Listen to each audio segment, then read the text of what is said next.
Welcome to Democracy Now!, democracynow.org, The War and Peace Report. I'm Amy Goodman. Scientists are warning the Earth's sixth mass extinction is already underway. In a new study published in the journal Proceedings of the National Academy of Sciences, the researchers said billions of populations of animals have disappeared from the Earth amid what they call a biological annihilation. They say the findings are worse than previously thought. The scientists say the main causes of the mass extinction of wildlife is human overpopulation and overconsumption, especially by the rich, the destruction of animals' habitats, toxic pollution, and climate change. The report also warns humans will be impacted by this mass extinction, writing, quote, "The resulting biological annihilation obviously will have serious ecological, economic, and social consequences. Humanity will eventually pay a very high price for the decimation of the only assemblage of life that we know of in the universe," unquote. A separate report, also published Monday, reveals only 100 companies are responsible for a shocking 71% of all global greenhouse gas emissions since 1988. The Carbon Majors report, published in collaboration with the Climate Accountability Institute, found that ExxonMobil, Shell, BP, and Chevron are among the worst polluting investor-owned companies. Secretary of State Rex Tillerson is former longtime CEO of ExxonMobil. This weekend, as Tillerson received a Lifetime Achievement Award from the World Petroleum Congress, a climate change-fueled heat wave shattered temperature records in Southern California, including in Los Angeles, Long Beach, and Woodland Hills, California, where the temperature soared to 110 degrees Fahrenheit Saturday. Climate change-fueled wildfires also continue to burn uncontrolled across California and Canada's British Columbia, forcing thousands to flee their homes.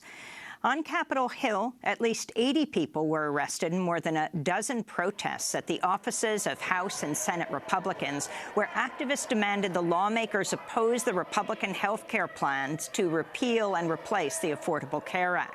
Activists lay down outside Texas Senator Ted Cruz's office, blocking traffic, while other protesters flooded the offices of Ohio Senator Rob Portman, Tennessee Senator Lamar Alexander, and Arizona Senator Jeff Flake, where activists yelled, "You're killing people," as they were arrested and forced from the building in handcuffs. You are killing people. You are systematically killing people.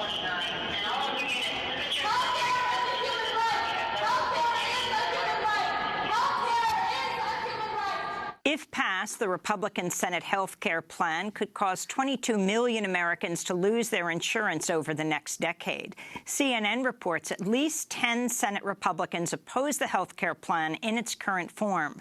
President Trump has heavily backed the effort to repeal and replace the Affordable Care Act. The New York Times is reporting President Trump's son, Donald Trump Jr., knew before agreeing to a meeting with a Kremlin-linked lawyer promising damaging information about Hillary Clinton that the material was part of a Russian government campaign to help his father win the U.S. election. The New York Times reports Trump Jr. was told this information in an email sent by publicist Rob Goldstone, who helped arrange the meeting in June of 2016. On Monday, Donald Trump Jr. hired a lawyer amidst increasing calls for him to testify before the Senate about the meeting. The White House is trying to downplay the revelations. This is White House Deputy Press Secretary Sarah Huckabee Sanders speaking during, once again, an off-camera briefing on Monday. Don Jr. took a very short meeting from which there was absolutely no follow-up with that. The only thing I see inappropriate about the meeting was the people that leaked the information on the meeting after it was voluntarily disclosed. At this point, I'd also like to add Donald Trump Jr. has made a statement on this. The President's outside counsel has made a statement on it. And now I have his one. I'm not going to add anything further. On Monday, the White House again denied that members of the Trump campaign colluded with Russia to interfere in the 2016 election. The White House is contradicting President Trump's own claims about whether he discussed sanctions during his meeting Friday with Russian President Vladimir Putin. On Sunday, Trump tweeted, "Sanctions were not discussed at my meeting with President Putin. Nothing will be done until the Ukrainian and Syrian problems are solved!" unquote.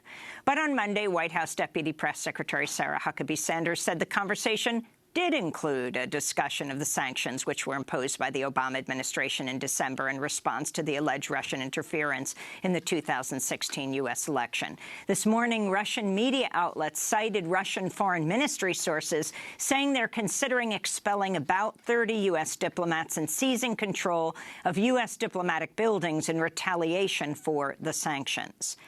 In Britain, London's High Court has rejected a bid to end weapons sales to Saudi Arabia amidst the devastating Saudi-led bombing campaign in Yemen.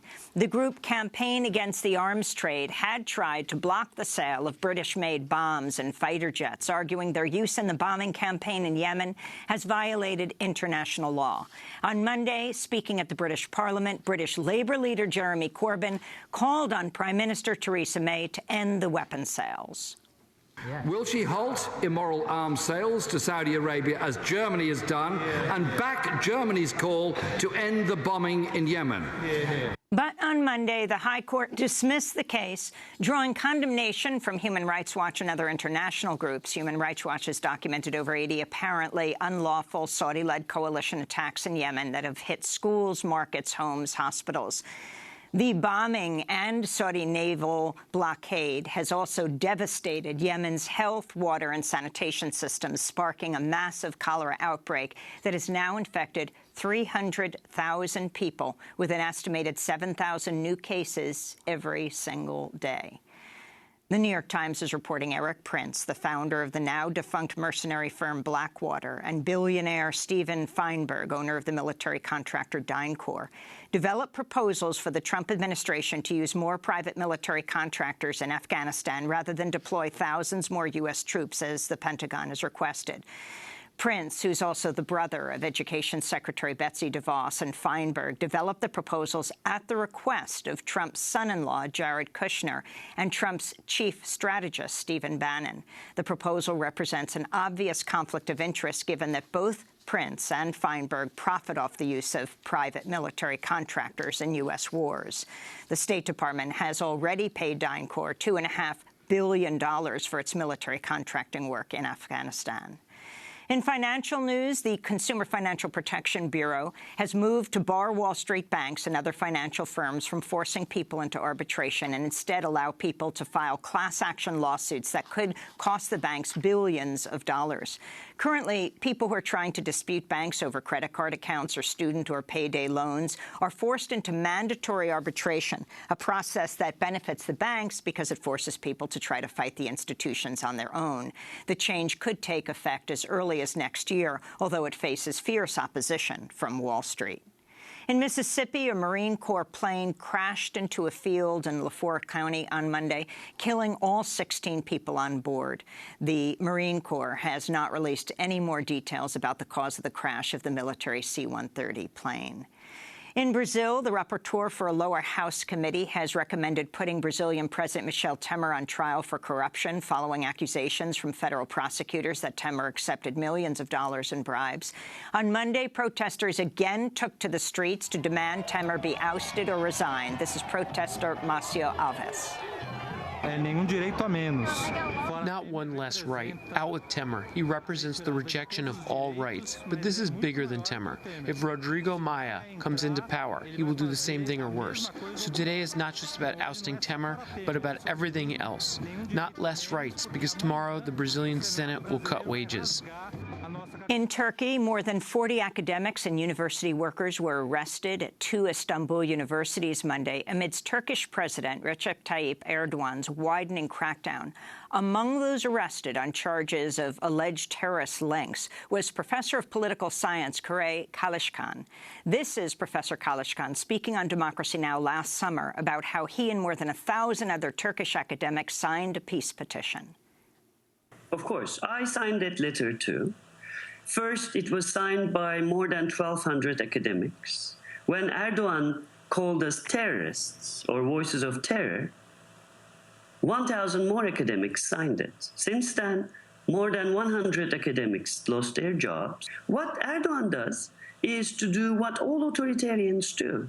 If he is being criticized, and if he doesn't agree with academics or journalists, he accuses them of being with terrorists.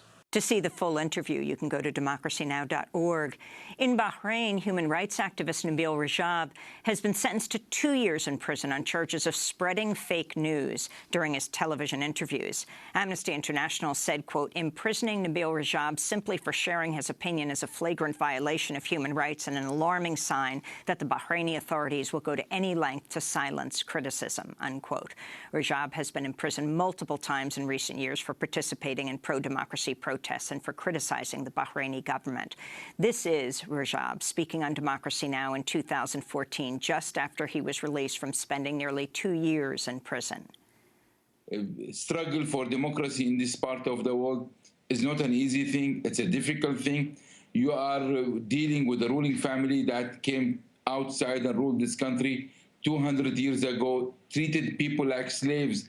Now we want to change the situation to more democratic environment. It's not an easy thing. It has a cost, and there will be more cost. We've paid a lot of lives, thousands of people behind bar, hundreds of human rights and political activists behind bar. Bahrain is a close U.S. ally, home to the Navy's Fifth Fleet. To see our full interview with Nabil Rajab, go to democracynow.org. In the Israeli-occupied West Bank, the Palestinian Ministry of Health says an 18-month-old baby has died after inhaling tear gas shot by Israeli forces into his bedroom 2 months ago. The baby, Abdulrahman Barghouti, was exposed to the gas on May 19th when Israeli soldiers attacked Palestinians demonstrating in the town of Aboud near Ramallah in support of the Palestinian prisoners' hunger strike and fired tear gas into residents' homes. The Palestinian Ministry of Health says Israeli jeeps then blocked an ambulance from reaching the baby, so he was instead rushed to the hospital by members of the Palestinian Red Cross by foot. 18-month-old Abdulrahman Barghouti died on Friday of asphyxiation. And the award-winning media critic, author, professor Jack Shaheen has died at the age of 81. The author of the groundbreaking book, Real Bad Arabs, How Hollywood Vilifies a People, Shaheen dedicated his life to challenging the media's negative stereotypes of Arabs and Arab Americans. He was also professor emeritus at Southern Illinois University, Edwardsville. He was also a former consultant on Middle East affairs for CBS. This is Jack Shaheen speaking in the film version of his book, Real Bad Arabs. I looked at more than 1,000 films ranging from the earliest, most obscure days of Hollywood to today's biggest blockbuster.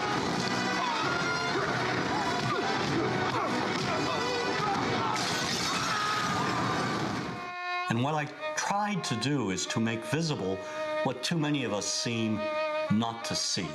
A dangerously consistent pattern of hateful Arab stereotypes. Stereotypes that rob an entire people of their humanity. All aspects of our culture project the Arab as villain. That is a given.